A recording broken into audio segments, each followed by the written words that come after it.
नमस्कार दोस्तों, संभव दूत में आपका स्वागत है। आप देख रहे हैं संभव दूत न्यूज। तो देखिए, आज जो है जदयू का राष्ट्रीय अध्यक्ष ललन सिंह जी मुंबई पहुंचे थे और मुंबई पहुंचने के बाद केंद्र सरकार को कैसे लसाड़े हैं और कपिल जी पाटिल विधायक जो हैं महाराष्ट्र के, वो कैसे महाराष्ट्र सरकार को लसाड़े हैं। देखिए हमारे दीपक गुप्ता और शिवजीत सिंह का रिपोर्ट। जी, बिहार सरकार के माननीय मंत्री श्री संजय झा जी, जनता दल यूनाइटेड के राष्ट्रीय महासचिव कपिल पाटिल जी, प्रदेश के अध्यक्ष शशांक राव जी, अतुल देशमुख जी, अजीत सिंधे जी, अशोक वेलसरे जी, संगीता पाटिल जी, माननीय संगीता पाटिल जी, सजदानंद सेठी जी, मलविंदर सिंह खुराना उर्फ मट्टू जी, अरविंद सावला जी, मुंबई के अध्यक्ष अमित झा जी, अनवर कमाल शेख साहब, माननीय मुक्ता कदम जी, कैलाश गौड़ जी, अरुण लावण जी, जाकिर अत्तार जी, शरद कोकाटे जी, रोहित ढाले जी जो छात्र के अध्यक्ष हैं, एवं यहाँ उपस्थित अन्य सभी सम्मानित पार्टी के नेता और जो पुराने समाजवादी नेता कोलानंद यादव जी और यहाँ उपस्थित सभी सम्मानित नेतागण, बुजुर्गों और नौजवान साथी। सबसे पहले हम मृणाल ताई के इस परिसर में उनके चरणों में श्रद्धा सुमन अर्पित करते हुए अपनी बात प्रारंभ करता हूं, क्योंकि इस भूमि पर, इस जगह पर आने पर मृणाल ताई जी की पुरानी यादें आ गई। जब 1974 के आंदोलन में हम सब लोग थे, वह भी थी। 1977 में जब वो संसद में गई थी, पहली बार चुन के गई थी, तो उस समय से जो उनका काम और उसकी जो कृत्य थे उसको हम लोगों ने देखा है, इसलिए आज उनके चरणों में श्रद्धा सुमन अर्पित करता हूं। साथियों, महाराष्ट्र समाजवादियों की भूमि रही। महाराष्ट्र ने कई प्रख्यात समाजवादी इस देश को दिए। स्वर्गीय आदरणीय मधुलिमय जी, मधु दंडवते जी, जॉर्ज फर्नांडिस साहब, परमिला दंडवते जी, ये सारे लोग महाराष्ट्र की भूमि से आए। तो महाराष्ट्र एक समाजवादियों की भूमि थी, लेकिन आज एक गैप जिसको आप कहते हैं, एक बहुत बड़ा अंतर हो गया है महाराष्ट्र की भूमि में। समाजवादी आंदोलन की कमी हो गई।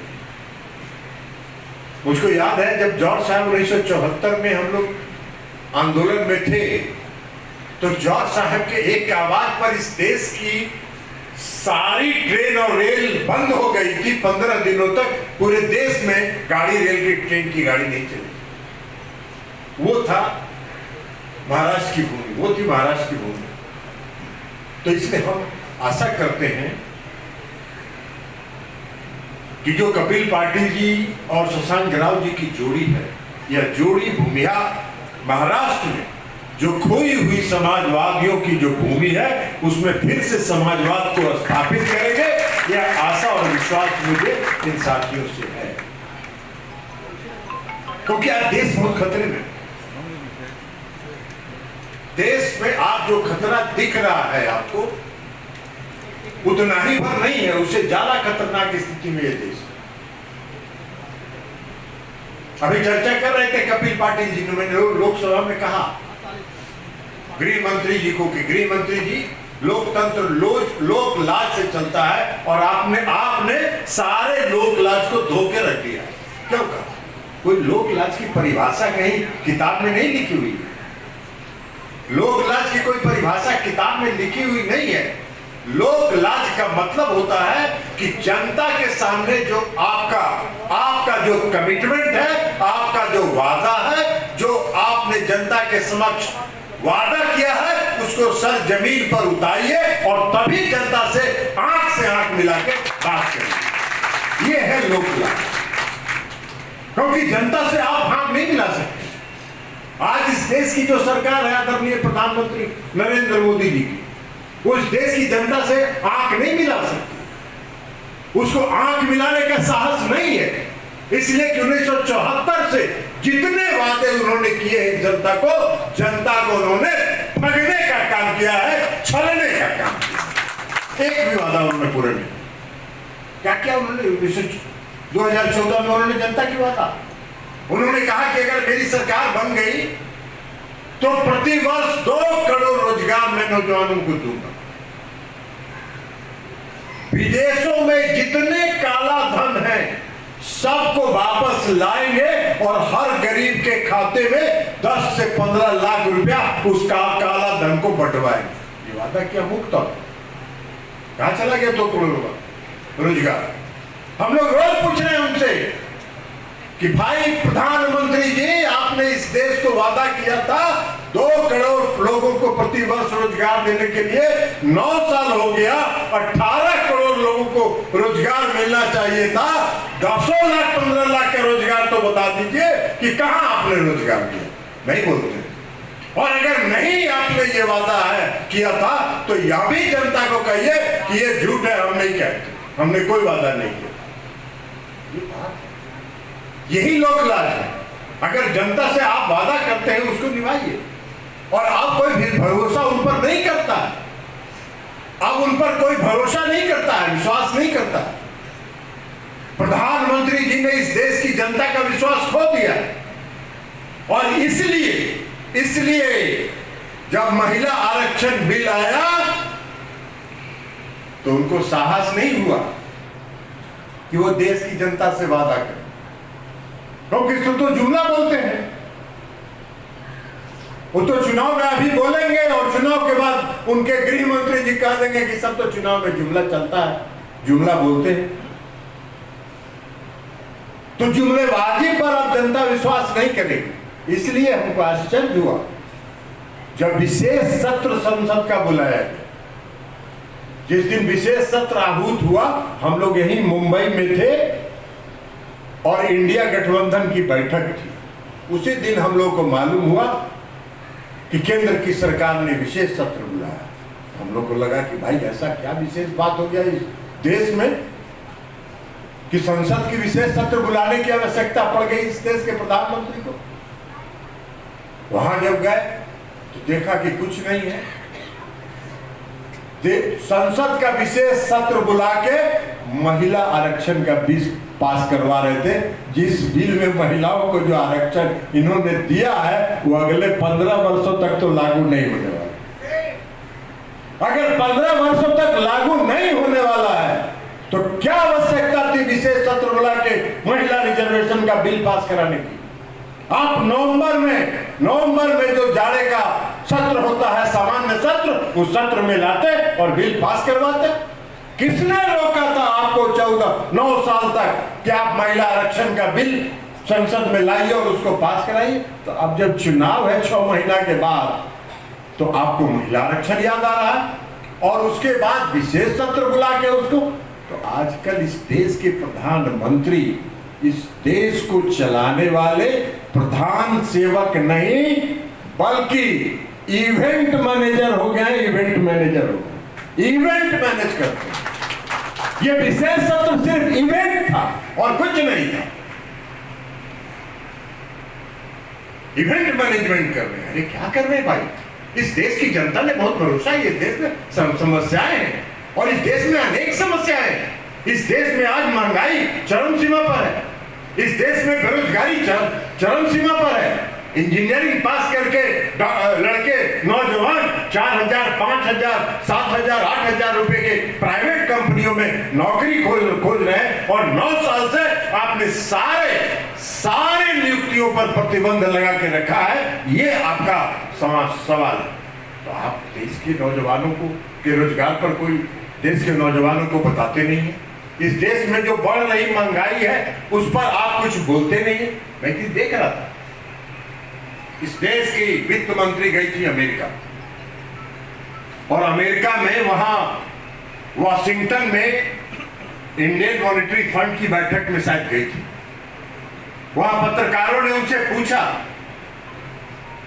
कि माननीय वित्त मंत्री जी, आपके रुपये का डॉलर के मुकाबले में आपका रुपया क्यों गिर रहा है? क्योंकि आजकल एक डॉलर का कीमत 83 रुपये या 84 रुपये हो गया, 83 रुपये हो गया। तो पूछा वहां पत्रकारों ने कि आपके डॉलर क्यों गिर रहा है? तो वित्त मंत्री ने कहा कि आपको नहीं पता है, आप गलतफहमी में हैं, मेरा रुपया नहीं गिर रहा है, डॉलर मजबूत हो रहा है, इसलिए मेरा रुपया बाहर है। वित्त मंत्री बाहर है, इस देश का वित्त मंत्री। आप ये कर रहे हैं देश के साथ मजाक, आप देश के साथ ये खिलवाड़ कर रहे हैं। आपको महिला आरक्षण हो या कोई भी कमिटमेंट, हम आज अगर कहते हैं कि नीतीश कुमार जी की क्रेडिबिलिटी, विश्वसनीयता इस देश में सबसे 1 नंबर पर है, उसका क्या कारण है? उसका कारण है कि नीतीश कुमार जी जो जनता को वादा करते हैं उसको समय के मुताबिक पूरा कर देने का काम करते हैं। नीतीश कुमार जी 2005 में बिहार के 2005 के नवंबर दिसंबर में बिहार के मुख्यमंत्री बने, और 2006 में उन्होंने बिहार में पंचायती राज व्यवस्था में 50% महिलाओं को आरक्षण देने का काम किया। 50% आरक्षण दिया। इस देश में पहली बार हुआ था वो आरक्षण, जो 50% आरक्षण मुख्यमंत्री नीतीश कुमार जी ने दिया। नगर निकाय में दिया 50% का आरक्षण, और सिर्फ 50% आरक्षण चुनाव में नहीं दिया, बल्कि एकल पद जो सिंगल पोस्ट होता है, प्रमुख का, जिला परिषद के अध्यक्ष का, जिला परिषद के मेयर का, चुनाव में नगर पालिका के मेयर का, उसमें भी 50% का आरक्षण उन्होंने दिया। तो महिलाएं वहां सशक्त हुई। 2013 में उन्होंने बिहार में पुलिस सेवा में महिलाओं को आरक्षण दिया 33% का, 2013 में दिया। आज बिहार में देश में सबसे ज्यादा, बिहार एकमात्र प्रदेश है जहां 29% पुलिस फोर्स में महिलाएं हैं, चाहे वो दरोगा हो, इंस्पेक्टर हो या सिपाही हो, हवलदार हो, जो भी पुलिस में बहाली होती है उसमें 33% महिलाएं। 2015 के चुनाव में उन्होंने वादा किया, उन्होंने कहा कि अगर फिर से मेरी सरकार बनी तो मैं 35% महिलाओं को सरकारी सेवा में, राज्य की सरकारी सेवा में आरक्षण दूंगा। और 2016 में उन्होंने 35% महिलाओं को आरक्षण दिया सरकारी, राज्य सरकार के सभी नौकरियों। यह है कमिटमेंट, यह है उनका विश्वास जो जनता से किया गया। इसको कहते हैं लोकलाभ, इसी को कहते हैं लोकलाभ।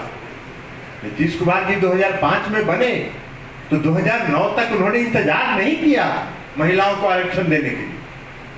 2009 तक उन्होंने इंतजार नहीं किया। 2015 में अगर उन्होंने वादा किया तो 2020 तक उन्होंने इंतजार नहीं किया, 16 में उसको लागू किया। आज केंद्र की सरकार बात करती है। बिहार में हर घर नल का जल योजना नीतीश कुमार जी ने 2015 में शुरू किया, और केंद्र की सरकार ने 2019 में उसी योजना को पूरे देश में लागू करने का काम। और 2021 में केंद्र की सरकार ने कहा, मुख्यमंत्री नीतीश कुमार जी, कि हर घर नल के जल योजना में आप कुछ पैसा केंद्र का भी ले लीजिए। नीतीश कुमार जी ने कहा, एक छेदाम आपका नहीं लेंगे, 1 रुपया आपका नहीं लेंगे, इसलिए कि आपका फितरत है, दीजिएगा 25, 50, 100 करोड़ रुपया और कहिएगा कि मेरा योजना। 99% योजना हमने अपने राज्य के पैसे से इसको पूरा कर लिया है, आपका 1 रुपया नहीं लेंगे, और नहीं लिया। देश में सबसे पहला बिहार राज्य है जिसने हर घर बिजली पहुंचाने का योजना चलाया। 2018 में बिहार के हर गांव में, हर घर में बिजली पहुंचा दी गई। इन्होंने 2017 में उसको लागू किया।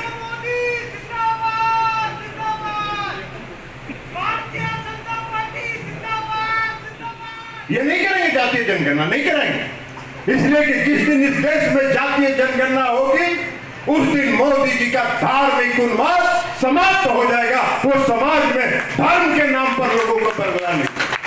आज कोई काम नहीं कर रहा है, कोई काम नहीं कर रहे हैं।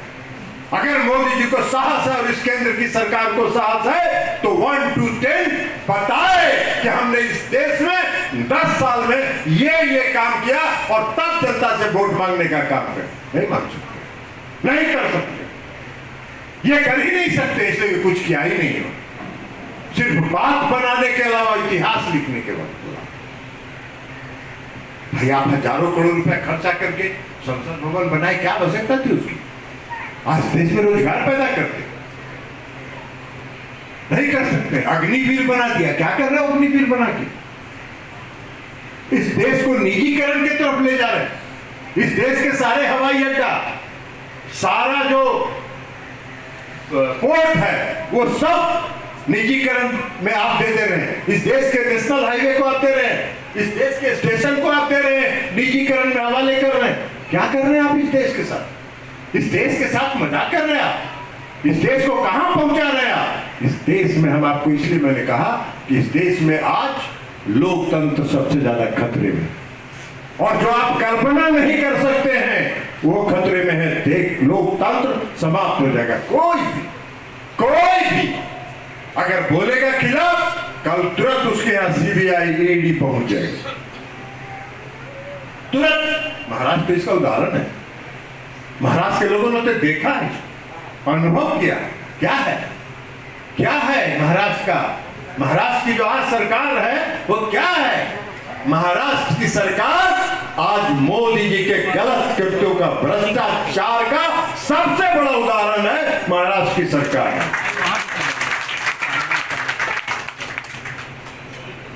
मोदी जी आए कहीं विदेश से, अमेरिका गए थे शायद, यूएस गए थे, यूएस से लौट के आए, नागपुर में भाषण दिए। नागपुर में कहा कि देश में भारी घोटाला हुआ है, एनसीपी के नेताओं ने भारी घोटाला किया है, 70,000 करोड़ रुपए से ज्यादा का घोटाला हुआ है। और 3 दिन के बाद सभी को माला पहना के और अपनी सरकार में शामिल कर लिए। भारे मोदी जी आपके भ्रष्टाचार की परिभाषा ये है, भ्रष्टाचार की उनकी परिभाषा। वो भ्रष्टाचार की भी परिभाषा अपने मन के मुताबिक करते हैं, भ्रष्टाचार को भी अपने मन से परिभाषित करते हैं। और मोदी जी का तो एक वॉशिंग मशीन है, एक काम जरूर किया उन्होंने इस देश में। एक काम उन्होंने किया है, एक वॉशिंग मशीन का उन्होंने इजाद किया है। उस वॉशिंग मशीन में जितना भी भ्रष्ट से भ्रष्ट व्यक्ति उस वॉशिंग मशीन के अंदर जाता है और जब 1 मिनट में बाहर निकलता है तो सफेद हो जाता है। ये वॉशिंग मशीन, इसलिए मोदी जी को कहते हैं, आज यहां से हम उनको कहते हैं, इस वॉशिंग मशीन का जो आपने इजाद किया है पूरे देश भर में इसका मार्केटिंग करिए, भारी बिकेगा। जहां जहां भ्रष्टाचार में लोग लिप्त हैं सब आपका वॉशिंग मशीन खरीद लेंगे और आपका टेक्नोलॉजी समझ लेंगे। ये है इस देश का। इस देश में क्या है? ये देश अधिनायकवाद की तरफ जा रहा है, ये देश अधिनायकवाद की तरफ जा रहा है। हम लोग का महागठबंधन बना बिहार में 2017 में, लालू जी के यहां और तेजस्वी जी के यहां छापा पड़ा और ये ऐसा दिखाया गया कि जैसे बहुत भ्रष्टाचार पर ये हमला कर रहे हैं। नीतीश जी महागठबंधन से 17 में अलग हो गए, और जब 17 में अलग हो गए तो कुछ नहीं हुआ, और 17 से 22 तक बंद रहा। और फिर 9 अगस्त 2022 को जैसे ही हम लोग महागठबंधन में शामिल हुए, धड़ाक से सीबीआई ईडी उनके घर पहुंचने लगा। ये है आपकी परिभाषा। हमने तो कहा, कर्नाटक में चुनाव हो रहा था, कर्नाटक में चुनाव हो रहा था, मैंने कहा कहीं मीटिंग में, कर्नाटक में हमने देखा कि मोदी जी और पूरा देश का मीडिया, पूरा देश का मीडिया और खास करके इलेक्ट्रॉनिक मीडिया, पूरा एकदम उसके प्रोड्यूसर और डायरेक्टर एक ही आदमी, वो है देश का गृहमंत्री। आप जरा किसी मीडिया में कोई न्यूज को जरा सुबह से खोलिए और शाम तक चलाते रहिए, किसी भी चैनल को देखते रहिए, सुबह से शाम तक एक ही न्यूज चलता रहेगा, मोदी स्तुति, मोदी स्तुति, मोदी स्तुति। और ये लोग कोशिश करते हैं कि नैरेटिव सेट करें। वहां से आता है कि ये सवाल पर जरा किन किन लोगों से पूछिए। हम किसी मीडिया वाले को इंटरव्यू नहीं देते। हम कहते हैं भैया जो तेरा मन है चलाते रहो, और जनता का भरोसा इस मीडिया पर और इलेक्ट्रॉनिक मीडिया पर नहीं बचा।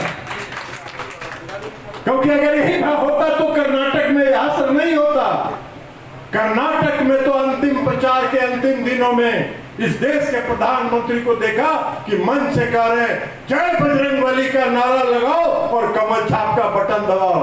बजरंगबली जी ने भी ऊपर से कहा कि भैया तू तो यार भ्रष्टाचार में यहाँ तक डूबे हुए हो, मेरा नाम क्यों बदनाम कर रहे हो, जाओ अपने पाप से अपना पाप सल्टो।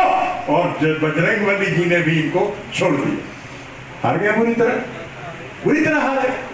आने वाले चुनाव में हम आपको आज यहाँ बता के जा रहे हैं, इसी साल नवंबर में और दिसंबर में छत्तीसगढ़, मध्य प्रदेश और राजस्थान का चुनाव होने वाला है।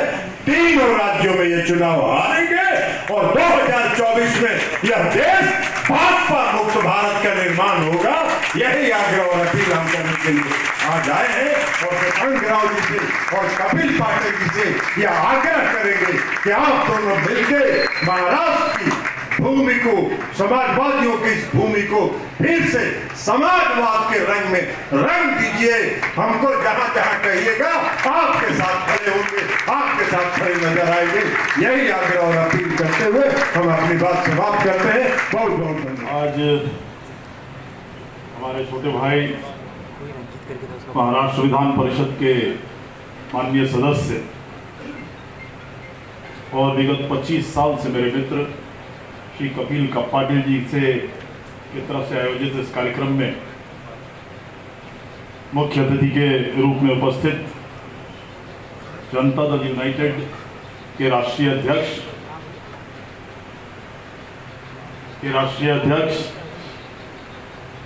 लोकसभा के माननीय सदस्य, माननीय भूतपूर्व मंत्री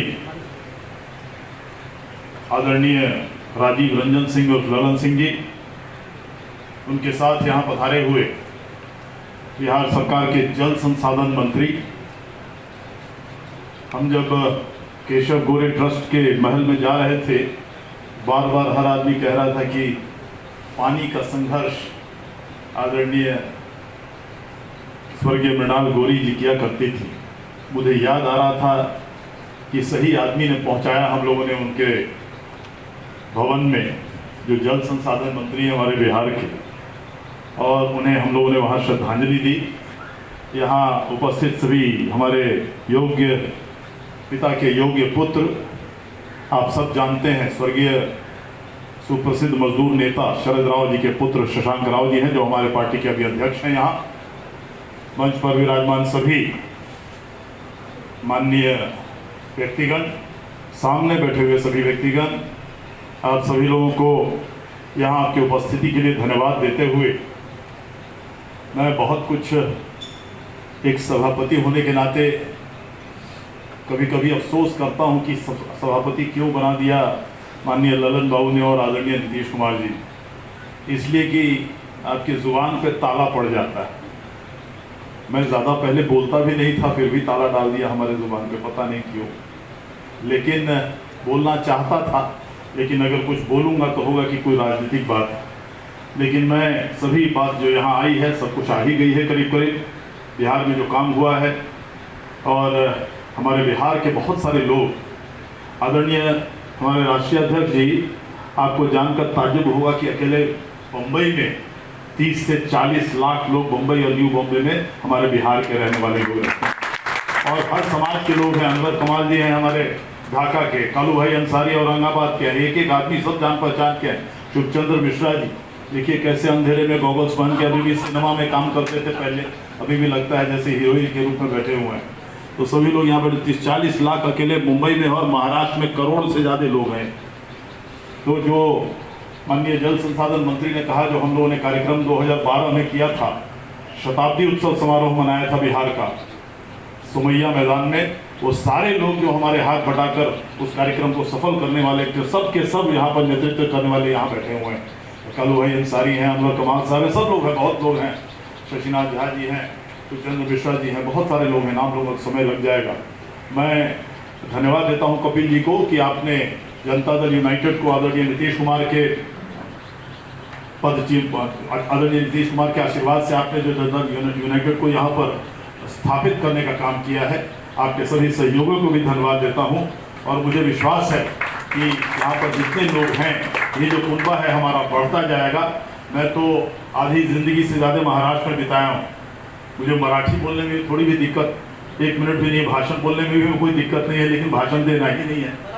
नाही पण मला सांगितलेलं की मराठीत बोलायचं नाही, भाषण द्यायचं नाही असं सांगितलंय।